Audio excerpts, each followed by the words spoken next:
Selamat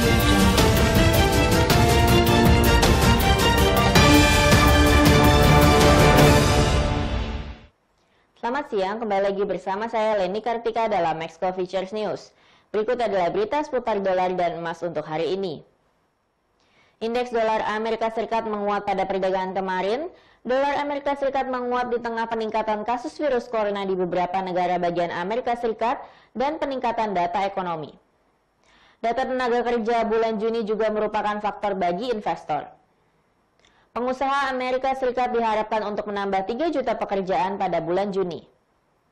Indeks dolar naik 0,08% menjadi 97,56. Sementara euro naik 0,11% menjadi 1,1229 dolar. Dolar juga naik 0,45% terhadap yen Jepang menjadi 107,69 yen. Sementara itu, pound sterling melemah ke level terendah dalam 1 bulan terakhir terhadap greenback di tengah kekhawatiran tentang bagaimana pemerintah Inggris akan membayar untuk program infrastruktur yang direncanakan. Ada juga keraguan tentang apakah Inggris akan menyegel fakta perdagangan dengan Uni Eropa.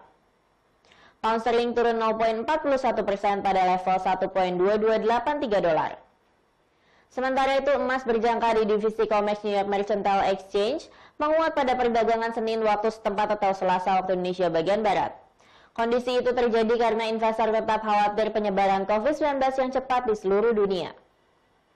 Pada hari ini Selasa 30 Juni 2020, kontrak emas paling aktif untuk pengiriman Agustus naik sebanyak 0,9 dolar atau 0,05% menjadi 1.781,2 dolar per ounce.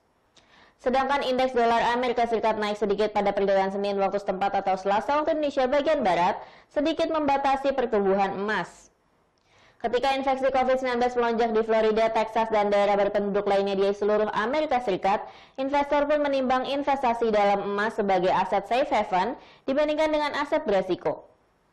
Biasanya jika ekonomi tidak menentu, maka investor lebih memilih investasi dengan resiko rendah.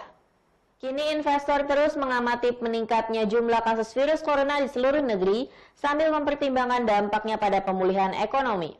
Lebih dari 2,56 juta kasus COVID-19 telah dilaporkan di Amerika Serikat dengan hampir 126.000 kematian pada Senin sore. Data fundamental yang akan berdampak tinggi pada hari ini adalah di mana pada pukul 19.30 waktu Indonesia bagian Barat akan rilis data Gross Domestic Product Kanada bulan April 2020 dan kuartal keempat 2019. Data ini akan berdampak tinggi pada Kanadian dollar.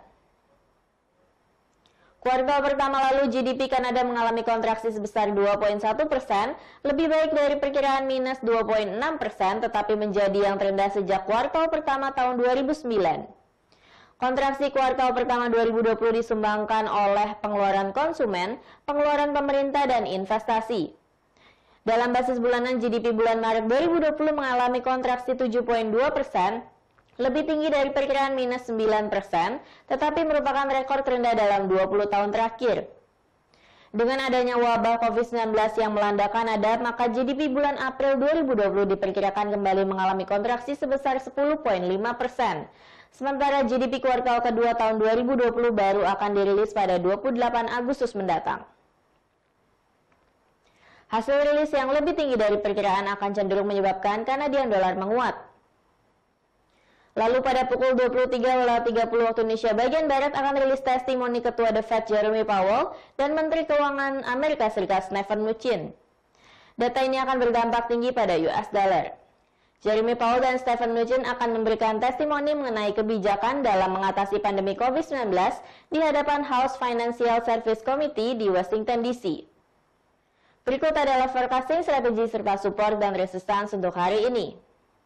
Sekian berita untuk hari ini, terima kasih atas perhatian Anda dan sampai jumpa.